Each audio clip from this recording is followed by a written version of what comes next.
Et on passe donc la parole effectivement à Marc Sapoval, radiologue vasculaire, donc, qui va donc faire le point sur le passage à la phase chronique. Comment peut-on faire? Il faut recanaliser. Est-ce qu'il faut le faire? À quel patient faire? Comment le faire? Merci. Merci, Monsieur le Président, Monsieur le Secrétaire Général, cher Frédéric, merci de m'avoir invité, Mesdames, Messieurs. Donc là, on va parler donc des patients qui sont passés à la phase chronique. Beaucoup de choses vous ont déjà été présentées concernant l'incidence, la physiopathologie. Donc, je vais insister plutôt sur ce qu'on peut faire en termes interventionnels pour aider ces patients. Donc, je ne vais pas revenir là-dessus.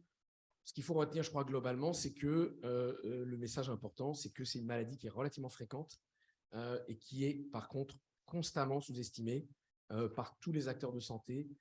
Et je dois dire que ça fait un moment que je m'occupe de ça et j'arrive toujours pas bien à comprendre pourquoi est-ce que c'est quelque chose qui n'arrive pas à passer dans l'inconscient des médecins, quelle que soit leur spécialité, que quand un patient vient avec un syndrome veineux post-thrombotique chronique, il existe une technique pour les aider. Ça commence un petit peu à passer dans la connaissance des médecins vasculaires, des angiologues qui font de l'écho-Doppler, mais c'est relativement récent, après des années et des années de tentatives d'enseignement. Donc, voilà, c'est compliqué de faire passer les messages, vous savez ça dans chacune de vos disciplines.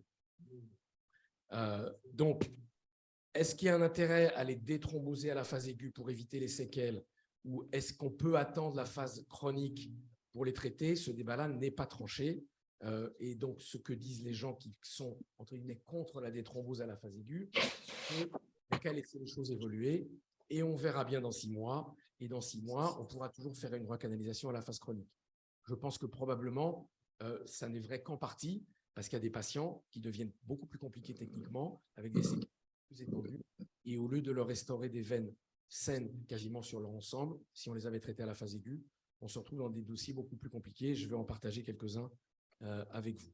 Alors, on va commencer par un ou deux petits cas cliniques et puis je finirai par un cas plus compliqué pour vous montrer jusqu'où est-ce qu'on peut aller techniquement, jusqu'à y compris la veine cave inférieure quand elle est totalement occluse de façon chronique. Ça, c'est un cas plus simple mais intéressant, un patient de 38 ans à l'origine qui, quand il vient nous consulter, a 46 ans. En 2013, il a fait un Guillain-Barré avec de la réanimation.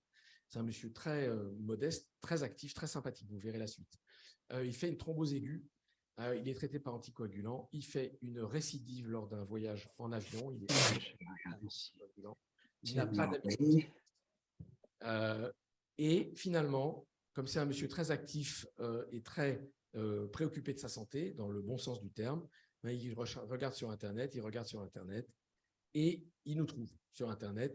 Et donc, il vient nous consulter en demandant un traitement parce qu'il a vu que c'est possible.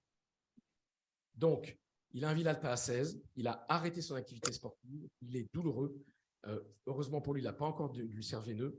Il a une grosse cuisse et un gros mollet. Il est traité en médecine vasculaire dans un centre périphérique, enfin d'un centre de province, pardon. Bon, donc il a un Villalta important. Ce score a déjà été défini, je ne vais pas y revenir. Il a ses limites. Vous savez qu'il ne prend pas en compte la claudication veineuse, qui est parfois le symptôme isolé. Donc voilà, on a un patient qui a plusieurs thromboses veineuses anciennes, qui a des symptômes quotidiens très invalidants du point de vue personnel. Et donc, on lui fait un bilan qui commence toujours par l'écho-Doppler. Tout à l'heure, on a discuté évidemment des différentes modalités d'imagerie. C'est simple ici, c'est un écho-Doppler bien fait comme on a pu le voir. Ce n'est pas des Dopplers forcément très obstructives, mais il faut que ce soit fait quand même par des gens qui ont l'habitude. Donc, on voit que les veines distales sont reperméabilisées et on voit qu'il y a une occlusion persistante au niveau proximal. Donc déjà, ça, c'est un point très important dont il faut se rappeler et qu'il faut comprendre. Ce n'est pas très compliqué à comprendre. Les veines distales se reperméabilisent spontanément. Donc, distales, c'est les veines surales, poplitées, la partie basse de la veine fémorale. Les veines proximales, quand elles sont thrombosées en masse, elles ne se reperméabilisent pas. Pourquoi? Peut-être parce qu'il y a trop de caillots pour que la fibrinolyse physiologique soit capable de les reperméabiliser et parce qu'il n'y a souvent pas de flux résiduel. S'il n'y a pas de flux résiduel et que la veine est complètement bouchée à la phase aiguë, aucune fibrinolyse physiologique ne va recanaliser le thrombus. C'est assez simple à comprendre. Et donc, lui, il est dans ce cas-là. Il a une occlusion persistante de la veine fémorale, de la veine iliaque externe et de la partie haute de la veine iliaque primitive. Voilà une photo. C'est un monsieur qui m'envoie ces photos périodiquement. Il m'envoie les mesures de sa cuisse, les mesures de son mollet. Vous allez voir l'histoire, c'est assez rigolo. Donc, qu'est-ce qu'on lui fait? on va l'anticoaguler, on va le surveiller, on va lui mettre des bas de compression que de toute façon il a et qu'il utilise de façon extrêmement assidue. Finalement, on décide donc de lui proposer une recanalisation. Et dans notre centre, on commence toujours par une phlébographie au fil de l'eau, phlébographie entre guillemets à l'ancienne. Donc, on met un petit cathlon dans une veine au dos du pied et on injecte du produit de contraste en flux libre. Et on fait un ciné comme ça et on peut voir toute l'anatomie veineuse de façon extrêmement précise. Alors, on pourra discuter de l'imagerie après. On peut faire aussi de l'angioscanner à autant veineux. On peut faire un scanner veineux authentique avec un phléboscanner où on fonctionne la veine au scanner. Bon, il y a différentes techniques, on peut y revenir, ce n'est pas le sujet du jour. Donc, voilà son imagerie au début de l'intervention. Donc, vous voyez qu'ici, ce sont une espèce de cavernome. Tout ça, ce sont des collatérales anormales. Ça n'est pas sa veine iliaque externe, c'est une veine iliaque interne, une veine pudendale qui va reprendre ici plus haut. Donc, ça, c'est l'hypogastrique, la veine hypogastrique, la veine iliaque interne. Eh bien, par voie fémorale, homolatérale et contralatérale, on va traverser ces lésions-là séquellaires qui sont, vous voyez, quasiment occlusives. Vous voyez, c'est synéchies, comme on a vu sur des coupes anatomiques, je vous en montrerai tout à l'heure. On va dilater, on va stenter, exactement comme ce qu'a pu vous montrer Olivier à la phase aiguë, ce n'est pas très différent, sauf qu'on n'a pas de cailloux à enlever. On va dilater, on va stenter, et puis on va restaurer un flux. On va mettre un stent que vous voyez peut-être ici, jusqu'à la fémorale, jusqu'à l'iliaque externe basse, puis la fémorale commune. Tant qu'il n'y a pas de flux, on continue à stenter plus loin. S'il n'y a pas de flux d'entrée, ça va se reboucher. Voilà le résultat angiographique final. Et voilà le patient, 7 ans, puis maintenant 10 ans plus tard, il a repris le sport. Il m'envoie ses photos. Il est 3e au championnat de France de sa catégorie aux 1500 mètres. Donc, il m'envoie les photos tous les ans. Et la courbe de ces circonférences de la cuisse, du mollet, il a écrit un livre sur son expérience globale, dans lequel il cite gentiment. Il n'y a pas que moi, parce qu'il y a aussi tous les gens qui sont occupés de lui pour le Guillain-Barré. Et il s'est fait tatouer un stent sur la cuisse. Donc, je montre toujours ça parce que je trouve ça extraordinaire. Donc, c'est un monsieur vraiment extrêmement sympathique, comme je vous avais dit. Donc, la physiologie, on ne va pas y revenir, ça a été dit. Juste pour vous dire qu'il y a, comme vous avez compris, une composante obstructive et une composante de reflux. Dans cette maladie-là, la thrombose veineuse qui est séquellaire de la thrombose, la pathologie de reflux, elle est toujours au second plan de façon claire. Nous, on traite les séquelles obstructives et ça permet de guérir ou améliorer le patient. On ne guérit pas tous les patients, on y reviendra. Donc, qu'est-ce qui se passe d'un point de vue anatomique? Ces thrombus, ils se reperméabilisent plus ou moins. Ça fait des adhérences, ça fait des synéchies. Et quand le sang passe à travers ça, on est dans une veine, il n'y a pas de pression, ça s'arrête, ça se rethrombose, et c'est totalement inefficace. Hémodynamiquement, c'est parfaitement logique. Dans une artère, pour boucher une artère, il faut une sténose très serrée. Pour une veine, il suffit d'une sténose pas très serrée pour faire baisser la pression et pour un arrêt du flux complet. Édème, claudication veineuse, signe cutané, tout ça, ça a été exposé plus tôt. Donc, les techniques qu'on utilise, c'est assez rustique, c'est recanaliser avec un petit guide métallique, dilater avec un ballon. Ce n'est pas un instrument extrêmement coûteux et extrêmement récent. Première angioplastie, je vous rappelle, au ballon, c'est des années 80, 75, 80. Et des stents veineux. Les stents, ils sont spécifiques, ils sont larges, ils sont très forts, ils ont une grosse force radiale et ce sont des longs stents. Bon, c'est un peu de la cuisine, mais c'est important parce qu'au début, on utilise des stents dérivés des artères et ça ne marche pas aussi bien. Donc maintenant, on a des stents dédiés veineux. Il y a 4 ou 5 fabricants qui font ça en Europe, aux États-Unis, et c'est ces stents-là qu'on va utiliser. Alors, les résultats, quelques résultats ici anciens. Donc, ce qu'il faut retenir, c'est qu'il y a peu de complications. On pourra y revenir. Il n'y a quasiment pas de complications, on va dire, mécaniques immédiates. La complication qu'on a, c'est l'échec ou la rethrombose. Ici, un autre essai prospectif d'une centaine de patients où on faisait une angioplastie avec des stents chez 80% des patients. Maintenant, un patient égale un stent au minimum. C'est des malades qu'on stente tous, sauf les rares cas où on va faire un traitement isolé, par exemple une veine poplitée, ça arrive, ce n'est pas fréquent. À ce moment-là, on ne va pas mettre de stent, mais à chaque fois qu'il y a une sténose proximale, on va stenter toute la longueur de la lésion. Là, il y a une série d'Olivier publiée déjà il y a longtemps avec des bons résultats techniques et des bons résultats de perméabilité. Ici, vous voyez, 73, 88, 90%. Alors, vous regardez la perméabilité. Donc, la perméabilité, à quoi ça sert de regarder la perméabilité? C'est important de savoir qu'on a un résultat à long terme qui est maintenu. Mais d'un autre côté, il faut voir que dans cette pathologie-là, ce n'est pas comme dans la pathologie artérielle. Dans la pathologie artérielle, on va comparer une perméabilité d'un stent dans la fémorale versus un pontage. On a 2 solutions possibles. Ici, on a une seule solution. Donc, si on arrive à sortir de l'ornière des patients, même si c'est entre guillemets que 2 tiers des patients, c'est déjà quelque chose. On n'est pas en comparaison avec une technique compétitive. Rapidement, on a repris notre expérience avec l'équipe d'Emmanuel Messas récemment pour essayer de voir les facteurs prédictifs du traitement, du succès du traitement et le patient sort avec un Villalta inférieur à 5. Donc, on a regardé nos patients et on a défini le succès comme un Villalta inférieur à 5 à moyen terme. On avait 67 patients. Et ce qu'il faut retenir, un seul chiffre de cette diapositive, c'est qu'à 6 mois, on avait les 2 tiers des patients qui avaient une résolution complète de leurs symptômes. Donc, ce n'est pas 100%, c'est 2 tiers qui ont une résolution complète. Les autres, qu'est-ce qu'ils ont? Ils ont une résolution partielle. Parfois, une aggravation, c'est très rare, mais ils peuvent avoir une résolution partielle. Pourquoi? Parce que s'il y a des séquelles très étendues sur la veine fémorale, sur la veine poplitée, vous n'allez pas redonner au patient un flux totalement normal, isocourant. Il va garder quelques séquelles. Il faut savoir que ces patients-là, je ne sais pas si ça a été dit précédemment, mais je pense qu'il faut y insister, on a de plus en plus souvent des patients très jeunes, des jeunes femmes, qui ont 18 ans, première pilule, tabac, thrombose aiguë, la grosse jambe à vie. Donc, c'est de ça dont on parle. Hein. Ce n'est pas la patiente de 70 ans. Voilà, elle a la grosse jambe. Okay, ce n'est pas génial pour aller à la plage, mais on peut vivre avec. La jeune fille qui a 18 ans, elle ne peut plus mettre de robe, etc.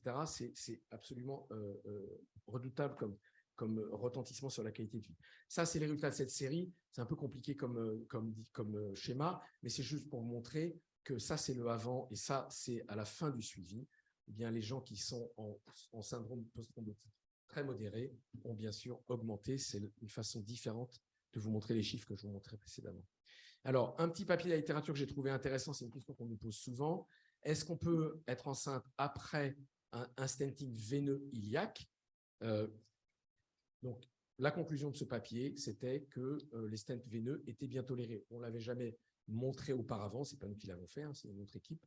Pas de thrombose de stent péri pendant la grossesse. Donc, voilà, une patiente qui a eu justement le tableau dont je vous parlais précédemment, elle peut faire une grossesse, évidemment pas tout à fait normale parce qu'il faut qu'elle soit suivie dans un milieu spécialisé, mais elle peut faire une grossesse sans problème.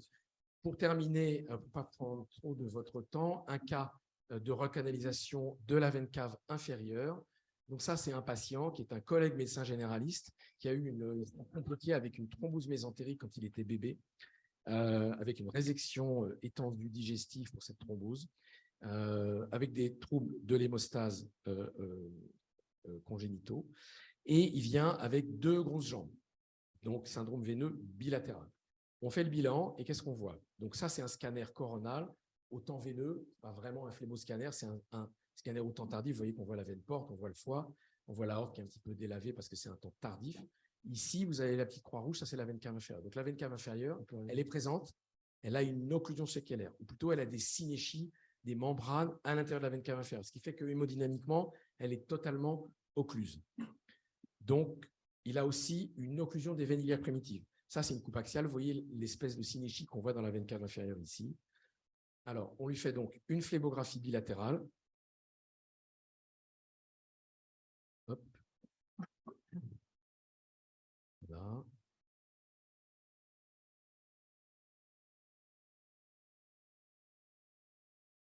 Donc, le malade là, il est en salle d'angiographie, comme une salle d'op. Il est endormi. On lui fait la phlébo à droite.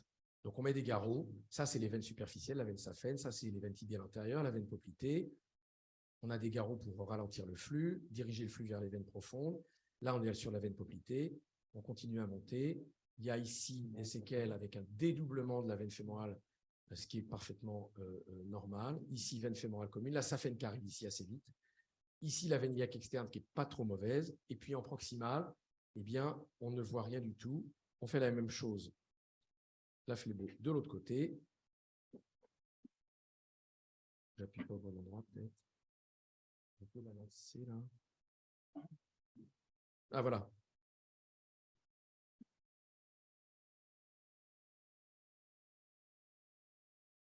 Merci. Donc, le tableau, il est un peu similaire, des grosses veines superficielles, vicariantes, comme on dit. des veines profondes qui sont reperméabilisées. Dès que j'y touche, il s'arrête, c'est ça? Voilà. Là, c'est une énorme saphène. Ça reprend ici le réseau veineux profond. On regarde le réseau proximal. Vous voyez qu'il y a encore une synéchie ici. Il y a une collatérale. Ça va vers la veine fémorale profonde. On masse un peu la cuisse pour que ça remonte. Ça, c'est la veine saphène interne, la grande saphène, veine iliaque externe. Et ici, c'est bouché. Donc, plus de son, plus d'image au niveau proximal. Donc, on va piquer la fémorale à droite. On voit qu'ici, il y a une occlusion haute. Donc, la veine iliaque externe est normale. À gauche, il y a une occlusion. Ça, ce sont des veines lombaires ascendantes. On va peut-être la voir ici, parce que c'est passé un peu vite. Donc, veine iliaque externe, veine iliaque commune, veine lombaire ascendante. Donc, la veine cave, vous voyez qu'elle est très peu opacifiée. On fait une opacification plus haut. Vous voyez ces séquelles à l'intérieur de la veine cave inférieure. On a réussi à passer ici un cathéter avec un petit guide. On va dilater ce qu'on appelle en kissing, donc de façon bilatérale la veine iliaque, puis la veine cave avec des gros ballons. La veine cave, on la dilate avec un ballon de 20 mm, les veines iliaques avec un ballon de 14 ou de 16 mm. Ça, c'est le contrôle après la dilatation. Donc, c'est mieux, mais c'est insuffisant. Vous voyez que ça ne circule pas extrêmement bien. Et surtout, si on s'arrête ici, vous voyez qu'il y a une grosse sténose résiduelle. Donc, on va mettre un stent ici par voie jugulaire. Donc, c'est 3 abords. Un stent, un tube, comme une espèce de tube. Et puis, on va faire une tour Eiffel à l'envers. Une tour Eiffel, pardon, ou un Y. Et on va mettre un stent en kissing de chaque côté jusqu'à obtenir un bon flux.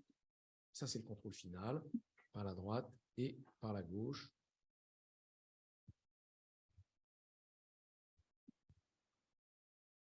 Voilà. Et on utilise, alors on a parlé un peu d'imagerie tout à l'heure, je voudrais juste insister un peu sur l'IVUS, donc ultrason intravasculaire, c'est très utile, on l'utilise systématiquement. Donc ici, c'est la sonde d'écho-endovasculaire qu'on a passée d'un côté, et ici, c'est l'image de l'écho-endovasculaire. Donc ici, c'est la sonde. Ici, c'est la veine cave. On est en train de faire ce qu'on appelle un pullback. Donc, on descend du haut en bas. Là, on comprend bien que c'est l'émail du stent dans la veine cave inférieure. Et puis, on va descendre jusqu'à vérifier que le stent est bien ouvert, bien circonférentiel, qu'il n'y a pas de sténose résiduelle, qu'il n'y a pas un stent qui empêche l'autre de se développer et de s'ouvrir quand on fait un kissing comme ça, jusqu'à finalement aller contrôler jusqu'à le flux d'entrée, la veine iliaque externe, la veine fémorale commune. La clé du succès, c'est d'avoir un bon flux à la fin, flux d'entrée, flux de sortie. Si vous laissez un obstacle résiduel, ça se rethrombose dans les heures qui suivent. Encore un petit contrôle final. Hop. Donc, on refait la phlébographie à la fin, avant la sortie du bloc. Et comme le disait Olivier, on réveille le malade, on met un système de compression élastique, comme il y a dans les réanimations, compression pneumatique de chaque côté. Là, vous voyez le stent en Y. Et le résultat avec l'opacification de contrôle bilatéral. Le traitement après, c'est une anticoagulation pendant 6 mois ou plus. Bien sûr, s'il y a un contexte qui nécessite une anticoagulation plus prolongée, eh bien, on va laisser une anticoagulation plus prolongée. On utilise des antiagrégants plaquettaires aussi pendant au moins 3 mois. Et puis, on va faire des échographies répétées pour vérifier qu'il n'y a pas de rethrombose. Donc, les indications aujourd'hui, c'est quoi? On parle de la phase chronique. Ce sont les occlusions veineuses centrales, donc cave, iliaque, fémorale commune, persistante, bien sûr, avec un syndrome mal toléré. Alors, pourquoi je n'ai pas dit Villalta supérieur à 5 ou à 8 ou à 42? Parce que parfois, il y a des patients qui ont un Villalta à 6 et avec ça, ils ont quand même une complication veineuse. Donc, ils sont quand même des indications à traiter. Donc, c'est à chaque fois pareil. La médecine, c'est le dialogue avec le patient. On essaie de savoir qu'est-ce qui le gêne. Est-ce qu'on pense que la gêne, elle est en rapport avec ce qu'on voit morphologiquement? Et on essaie de lui rendre service en débouchant les veines. Je vous remercie. Merci Marc, très, très intéressant. J'en profite pour te remercier pour la collaboration que nous avons eue. Tous les patients envoyés ont eu d'excellents résultats. Merci en retour. Des questions? Juste un petit commentaire d'abord. Pour faire remarquer que notre collègue Marc Sapoval est membre de l'Académie, membre associé de l'Académie nationale de chirurgie en tant que radiologue vasculaire interventionnel. Donc, je le remercie pour la qualité de ses interventions en général, en particulier pour celle-ci. Et j'aurais une question à poser, mais on va d'abord donner la parole à Hélène Sussman. Il a demandé. Oui, bonjour. Alors moi, j'ai en fait 2 questions. La première, pourquoi est-ce qu'on ne fait que les iliaques et pas éventuellement les fémorales superficielles? Ma deuxième question, ces veines qui ont été reperméabilisées n'ont bien sûr plus de valvules anti-reflux. Qu'est-ce qui se passe au niveau des membres inférieurs après? Alors, première question, est-ce qu'on peut stenter les veines fémorales plus bas? Donc, la première question qui a animé beaucoup les débats qu'on pouvait avoir entre nous, c'était est-ce qu'on peut déjà stenter la veine fémorale commune? La veine fémorale commune, c'est un endroit un peu tabou. Pourquoi? Parce que c'est un lieu de flexion et que donc, si on fait des flexions-extensions fortes et répétées, on peut traumatiser le stent et on peut le rompre. Ça peut entraîner une fracture de stent et une réocclusion. Donc, aujourd'hui, je pense qu'Olivier sera d'accord. La réponse est oui, il faut stenter la veine commune si c'est nécessaire pour remettre un flux. Il y a encore des lésions à la fin de l'intervention, mais on explique aux patients qu'il faut faire attention sur l'activité sportive. Donc, en particulier, on dit aux patients, vous ne pouvez plus faire de squat. Le vélo, c'est peut-être plus discuté, mais les squats, il y a des gens qui sont des fous des squats, hein, vous savez, donc ils vont faire des squats comme ça, 30 fois, 50 fois, etc. Et là, ils vont abîmer leur stent. Est-ce qu'on peut descendre plus bas? La réponse est oui, on le fait de temps en temps quand le résultat immédiat n'est pas bon et qu'on sait qu'il reste une sténose ou il reste une occlusion. Donc, si on ne stène pas jusqu'en bas, effectivement, ça va se retromboser. Je ne peux pas vous dire si ça marche bien à long terme. On n'en a pas fait suffisamment. Alors, en fait, ma question, elle concerne un de mes patients personnels qui n'a d'occlus que la fémorale superficielle, mais avec une gêne importante dans sa vie quotidienne. Alors, c'est une bonne question. J'ai fait allusion rapidement tout à l'heure. Il y a des patients qui sont rares, qui n'ont pas de séquelles proximales anatomiques, mais un obstacle suspendu, par exemple sur la poplitée ou sur la fémorale. Donc, typiquement, poplitée avec des synéchies sur la veine poplitée et un gros mollet. Et le gars, dès qu'il fait du sport, etc., il va être gêné. Exactement. Il va être gêné. On les a dilatés, ces patients-là. Alors, on n'en a pas fait suffisamment pour que je vous donne des résultats, des chiffrés, mais j'ai des bons souvenirs pour ces patients pour lesquels ça a fonctionné. En général, sans stent. En poplitée, on va être très résistant à mettre un stent veineux. Et en fémorale superficielle, on en a fait quelques-uns aussi. Et on va faire un stenting plus discret, on va dire. Voilà ce que je peux vous répondre aujourd'hui. Bernard Launois. Oui, donc j'ai beaucoup aimé votre exposé. Enfin, c'est magnifique. Dans le passé, en chirurgie, pour être sûr d'avoir un flux qui se maintenait, on faisait des artérialisations temporaires avec la safène qu'on implantait dans l'artère fémorale.